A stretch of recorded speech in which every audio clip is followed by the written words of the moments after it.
यहाँ वृंदावन में भी तो गोपियाँ गोप क्या क्या नहीं कहते। कल ही श्री दामा भैया लड़ पड़े थे उस गोपी से, जब वह बोली कि वृंदावन में अब नहीं आएगा कन्हई।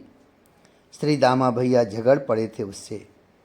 श्याम के बारे में तो सब अपने अपने भावानुसार ही बात करते हैं। उद्धव को लगता था कि उसका कृष्ण मथुरा में है।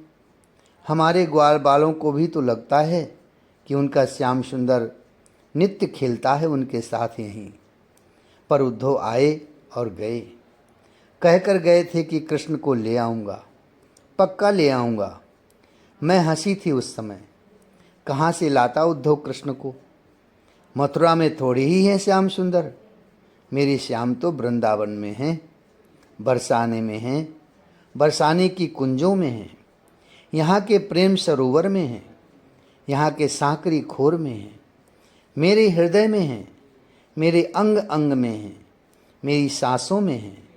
कहाँ नहीं है मेरा श्याम, सर्वत्र है मेरा श्याम। फिर चंद्रावली जी झूठ क्यों कहती है कि श्याम सुंदर ने हमें छोड़ दिया।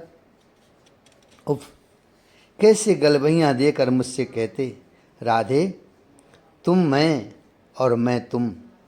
हंसती हैं श्री राधा, खूब हंसती हैं। अब चंद्रावली जीजी को कौन समझाए कि वे मेरे अंग अंग में समा चुके हैं। अब मुझे उनसे मिलने के लिए नंदगांव जाने की ज़रूरत ही नहीं है।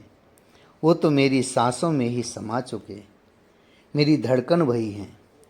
अब मैं कैसे समझाऊं चंद्रावली जीजी को कि वो तो ये रहे।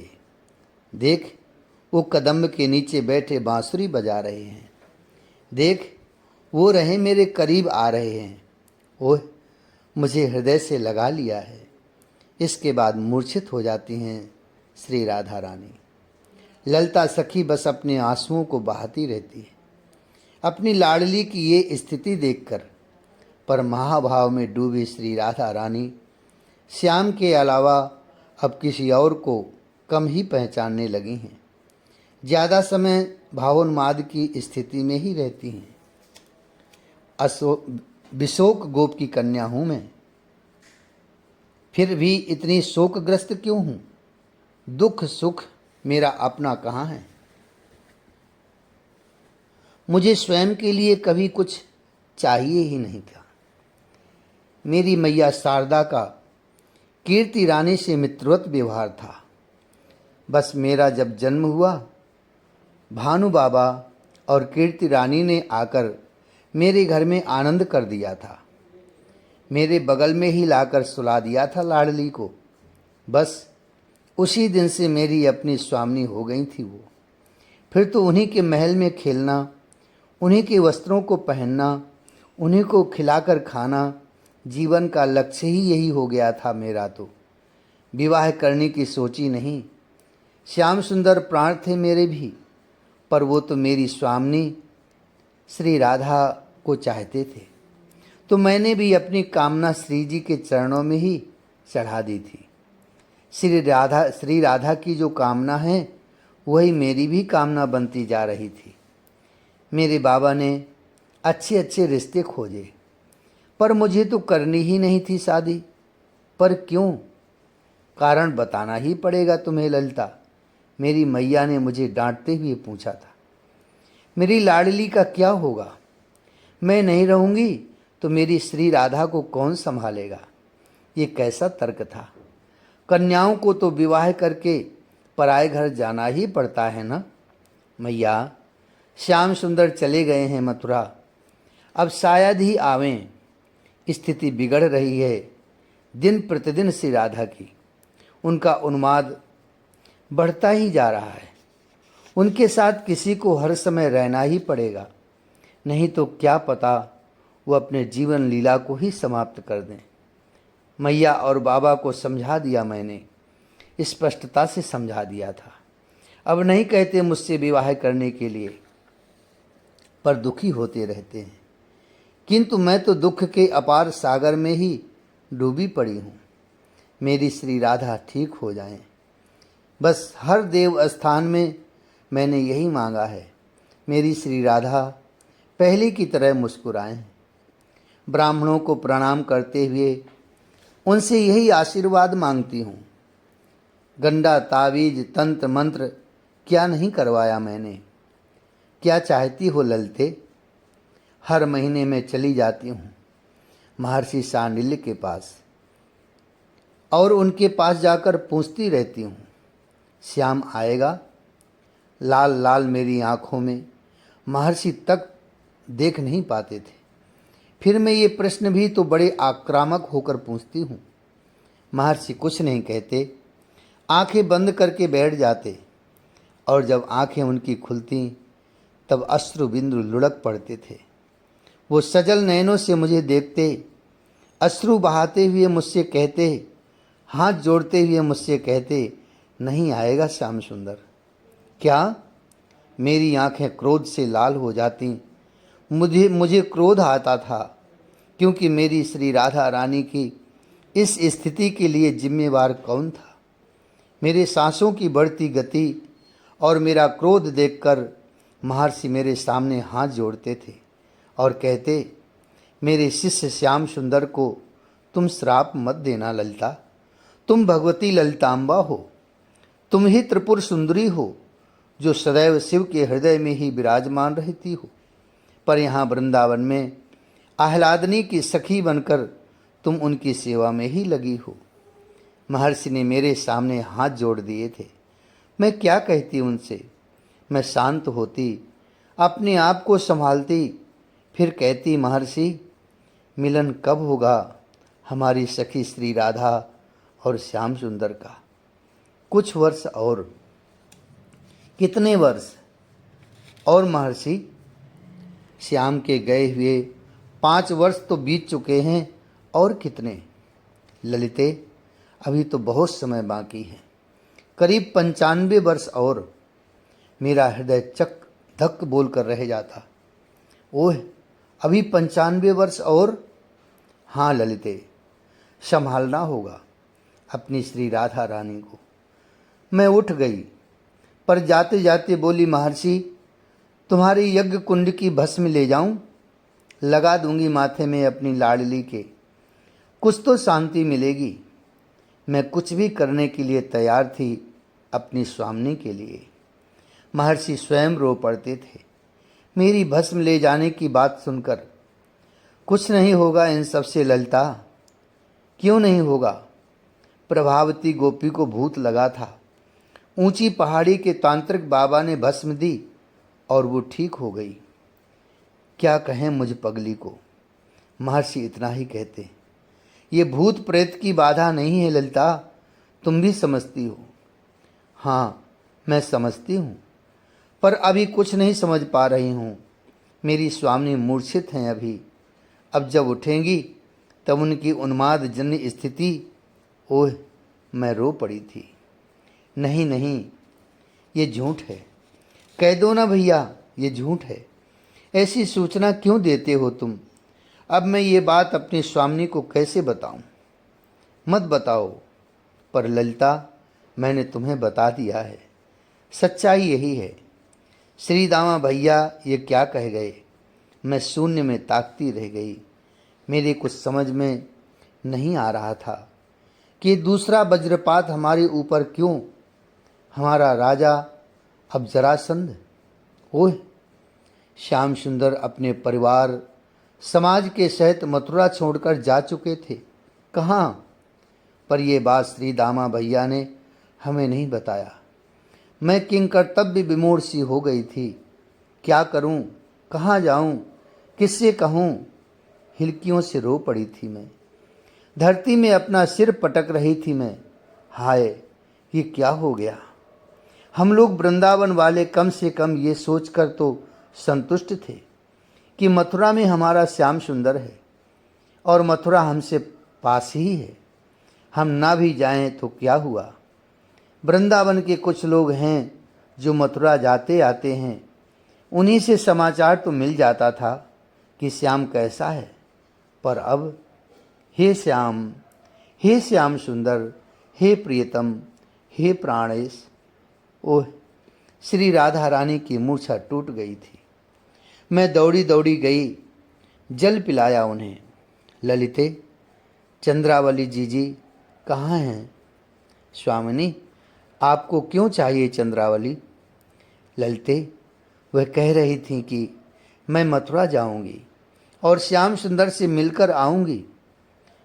कह तो मुझे भी रही थी चलने के लिए, पर मैं नहीं जा रही मथुरा।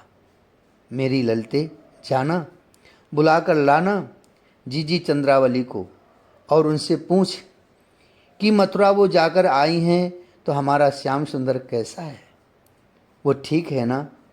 पता नहीं क्यों ललिते, आज मुझे घबराहट हो रही है। मेरे श्याम सुंदर कुशल तो हैं ना मथुरा में? जा, चंद्रावली जीजी से पूछ कर आ। मैं रो गई, पर आंसुओं को छुपा लिया, क्योंकि मेरे आंसू अगर लाडली को दिखें तो वो और दुखी हो जाती हैं। मैंने तभी देखा सैनिक बदल गए थे, सत्ता ही बदल गई थी।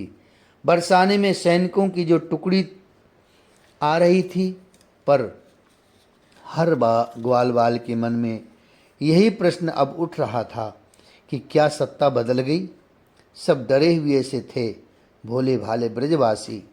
ललिता, तू जाना चंद्रावली जीजी के पास और सुन, उनसे अच्छे से पूछियो मेरे श्याम सुंदर कैसे हैं। जा, जा ललिता, जा। मैं चल रही थी, पर कहाँ, मैं आगे बढ़कर रो गई और वहीं बैठ गई। हे बद्रनाभ, सत्ता बदल गई थी। मथुरा की आक्रमण कर दिया था जरासंध ने, और इतना ही नहीं, विश्व का सबसे बड़ा आतंककारी कालयवन को अपने साथ में करके ये और उग्र हो उठा था। कृष्ण ने स्थापत्य कला की एक अद्भुत कृति सागर के बीचों बीच द्वारिका में बना ली थी। रातों रात इसमें देवशिल्पी विश्वकर्मा ने अपनी सेवा दी थी कृष्ण को, और इधर मथुरा में आधिपत्य हो गया था जरासंध का। और वृंदावन के ये प्रेमी लोग अभी भी प्रतीक्षा में हैं कि कन्हई आएगा। अब इनको कौन समझाए कि जिस कन्हई को तुम अपना मानकर खिलाते पिलाते नचाते थे, वह अब द्वारिकाधीश बन चुका था। गहवर बन, बरसाने का गहवर बन, यहीं मिलते थे युगलवर। यहाँ की वृक्ष लताएं, मोर, अन्य पक्षी सब साक्षी हैं प्रेम मिलन के। मैं रंग देवी, प्रिय सखी श्री राधा रानी की, सारंग गोप और करुणा की मैया की लाडली बेटी रंग देवी में। मेरे पिता सारंग गोप सरल और सहज स्वभाव के थे। मित्रता थी भानु बाबा से मेरे पिताजी की। और मेरी मैया करुणा, वो तो कीर्ति मैया की बचपन की सखी थी। मायका इन दोनों का एक ही है। बचपन से ही मित्रता और विवाह भी एक ही गांव बरसाने में हुआ। कहते हैं मेरा जन्म भादों शुक्ल पूर्णिमा को हुआ था, तब सब नाचे थे। कहते तो हैं कि मेरे जन्म के समय कीर्ति मैया भी खूब नाची थी। मैं एक नहीं जन्मी थी, हम तो जुड़वा जन्मे थे। मेरी छोटी बहन का नाम है सुदेवी। हम दोनों बहनें ही श्री जी की सेवा में लग गईं, और हमारी कोई इच्छा भी नहीं थी। विवाह तो करना ही नहीं था। श्याम सुंदर और हमारी श्री राधा रानी की प्रेम लीला प्रारंभ हो चुकी थी। पता नहीं क्यों हम दोनों बहनों की बस यही कामना होती थी कि इन दोनों युगल वरों को मिलाया जाए। राधा और श्याम सुंदर दोनों प्रसन्न रहें। बस विदना से हमने सदैव यही अचरा पसार के मांगा है। पर विदना भी हमारी लाडली के लिए कितना कठोर हो गया था, असह्य विरह दे गया। और कल तो ललिता सखी ने एक और हृदय विदारक बात बताई कि मथुरा भी छोड़ दिया श्याम सुंदर ने। मत बताना स्वामिनी को, यही कहा था ललिता सखी ने। मुझसे सहन नहीं होता, अब कैसे संभालूं मैं इन्हें। आज ले आई थी गहवर बन। मुझे लगा था कि घूमेंगी तो मन कुछ शांत होगा, पर अब मुझे लग रहा है कि बेकार में लाई मैं इन्हें यहाँ तो इनका उन्माद और बढ़ेगा, क्योंकि यहीं तो मिलते थे श्याम सुंदर और ये श्री जी। वन के समस्त पक्षी एकाएक बोल उठे थे। मैंने इशारे में इन्हें चुप रहने को कहा, पर माने नहीं। पूछने लगे थे, कहाँ है श्याम, कहाँ है श्याम। ओह, मेरी श्री राधा तो जड़वत खड़ी हो गई। चारों ओर दृष्टि घुमाई, वन को देखा, सरोवर में कमल खिले हुए थे, कमलों को देखा, लताओं को छुआ। तुमको बिरह नहीं व्याप्ता? हे गहवर वन के वृक्षों, क्या तुम्हें याद नहीं आती मेरे श्याम सुंदर की? क्या तुम्हें याद नहीं आती वो मेरे श्याम तुम्हें छूते थे? क्या उनके छुअन को तुम भूल गए? कैसे इतने हरे हो, कैसे? हे गहवर वन की लताओं, तुम जरी नहीं? इतना कहते हुए बिरहणी श्री राधा हा श्याम, हा प्राणेश कहते हुए मूर्छित हो गई थी। रंग देवी, कहाँ हो तुम? मैं यहाँ अकेले, रात हो रही है। ओह रंग देवी, पता नहीं क्यों मुझे रात्रि से डर लगता है। मैं डरती हूँ क्योंकि रात्रि को मेरा उन्माद बढ़ जाता है और रात्रि का समय कटता भी नहीं है, काटे नहीं कटता। मैंने अपना हाथ दिया, मेरे हाथों को छूते हुए मेरी सखी रंग देवी, सुना? तुमने सुना? मेरे श्याम कुछ कह रहे हैं। आहा प्यारे, तुम्हारी इच्छा पूरी हो। मुझसे कह रहे हैं मेरे प्राणेश कि हे राधे, बहुत दिनों से मैंने वीणा नहीं सुनी है, मुझे वीणा सुना दो। रंग देवी, अपने प्रिय की बात ना मानना ये तो अपराध होगा। जाओ जाओ, मेरी वीणा ले आओ। आज मैं इस गहवर वन में फिर वीणा बजाऊंगी। मेरे प्रिय भी प्रसन्न होंगे और उनकी प्रसन्नता में मेरी ही तो प्रसन्नता है।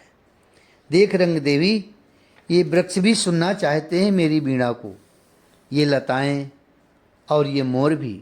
जाओ रंग देवी, मेरी वीणा ले आओ। पर रात हो गई है, आप महल नहीं चलेंगी? क्या रात यहीं बितानी है? हंसी श्री राधा रानी, मुझे नींद आती कहाँ है। मुझे तो लगता है कि ये रात होती क्यों है। दिन ही हो तो ठीक है। अब तू जा और मेरी वीणा ले आ। आज रात भर मैं वीणा सुनाऊंगी अपने श्याम सुंदर को। मैं क्या करती, श्री जी की आज्ञा का पालन ही हमारा धर्म था। मैं वीणा लेने चली गई थी महल में। गहवर वन, घना वन, मध्य में सरोवर है, चांद खिला है, पूर्णता से खिला है, मानो वह भी तैयार होकर आया है वीणा सुनने के लिए। लताएं झूम उठी थी तब जब श्री जी ने वीणा के तारों को झंकृत किया था। आह, हृदय विदीर्ण हो जाए, ऐसा राग छेड़ा था श्री प्रियाजू ने। अपने आप को भूल गई थी वीणा बजाते हुए। अश्रु बह रहे थे नैनों से, बहते बहते कंचुकी पट को गीला करने लगे थे। मोर शांत होकर श्री राधा रानी के पीछे खड़े हो गए। कोई कोई मोर तो अश्रु बहाने लगे थे। पक्षी भी श्री राधा की विरह वेदना को अनुभव कर रहे थे। पर ये क्या, वीणा बजाते बजाते रुक गई श्री राधा रानी और अपने बड़े बड़े नयनों से चंद्रमा की ओर देखा था। हे स्वामिनी, क्यों वीणा क्यों रोक दिया? बजाइए ना, रंग देवी ने प्रार्थना की। चंद्रमा रुक गया। रंग देवी, मेरी वीणा सुनते हुए ये रुक क्यों गया? ये क्या कह रही थी? मैं चौंक गई, मुझे घबराहट होने लगी। आपको क्या हो गया एकाएक? मैंने पूछा। मुझे क्या होगा रंग देवी, हुआ तो इस बावरे चंद्रमा को है, श्री राधा रानी ने रंग देवी से कहा और फिर बड़े गौर से चंद्रमा को देखने लगी। ओह, चंद्रमा नहीं रुका रंग देवी, अब मैं समझी। चंद्रमा को चलाने वाला जो हिरण है ना, वो रुक गया है। देख, हाँ अब समझी मैं रंग देवी। हिरण को तो वीणा की ध्वनि मुग्ध कर देती है ना। हाँ, मेरी वीणा सुनकर ये चंद्रमा में काला काला जो दिखता है यह हिरण ही तो है, जो इस चंद्रमा को खींच कर चलाता है। रंग देवी, चंद्रमा रुक गया है। उफ, ये श्री राधा रानी का विचित्र उन्माद है। इसका मतलब रात रुक गई। ओह, और जब तक ये चंद्रमा चलेगा नहीं, रात आगे बढ़ेगी नहीं। रंग देवी, पर चंद्रमा को चलाने वाला हिरण रुक गया है। इस हिरण को आगे बढ़ाना आवश्यक है, नहीं तो रात रुकी रहेगी और दिन होगा नहीं, और दिन नहीं होगा तो अद्भुत स्थिति हो गई थी श्री राधा रानी की। रंग देवी, रात में वो ज़्यादा याद आते हैं, वो रात ही बनकर आते हैं। ये जल्दी जाए न चंद्रमा। उठकर खड़ी हो गई श्री राधा रानी। नहीं, इस हिरण को चलाना आवश्यक है। जब हिरण चलेगा तभी चंद्रमा आगे बढ़ेगा, तब रात भी बढ़ेगी, सोचती हैं श्री राधा रानी। फिर एकाएक दौड़ पड़ती हैं। दाड़िम के पेड़ से दाड़िम की एक लकड़ी तोड़ती हैं, फिर भोजपत्र के वृक्ष से भोजपत्र, सिंदूर के वृक्ष से सिंदूर। मैं कुछ समझ नहीं पा रही थी कि क्या करूं। वो इतनी शीघ्र कर रही थी सब कुछ कि पर क्या कर रही हैं।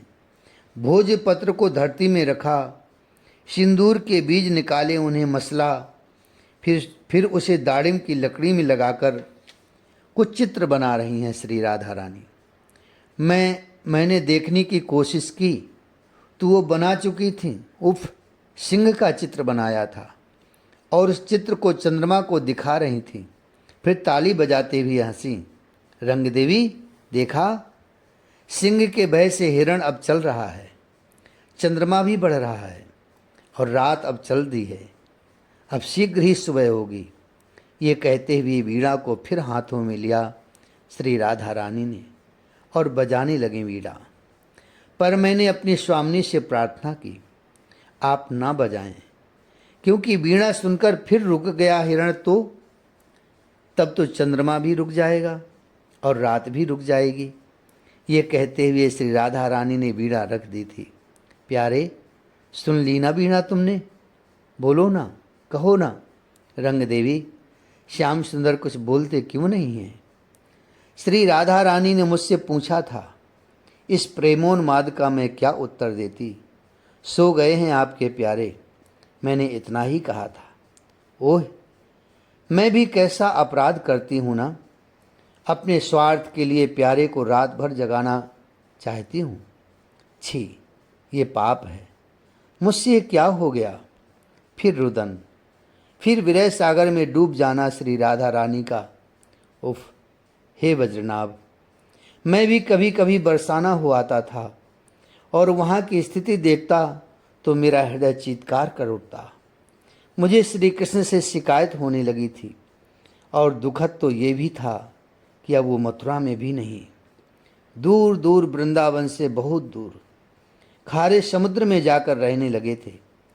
पर इन सब से अनजान यहाँ के ये प्रेमिन लोग बस उसी कन्हई, श्याम, कान्हा, इन्हीं में अटके थे।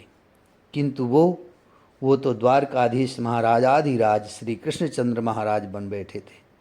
महर्षि शांडिल्य बताते हैं। श्री वृंदावन बिहारी लाल की जय, श्री राधा वल्लभ लाल की जय। राधे कृष्ण कृष्ण कृष्ण राधे राधे, राधे श्याम श्याम श्याम राधे राधे। राधे कृष्ण कृष्ण कृष्ण राधे राधे, राधे श्याम श्याम श्याम राधे राधे, श्याम श्याम राधे राधे। श्री राधा वल्लभ लाल की जय, श्री वृंदावन बिहारी लाल की जय। जय जय श्री राधे श्याम।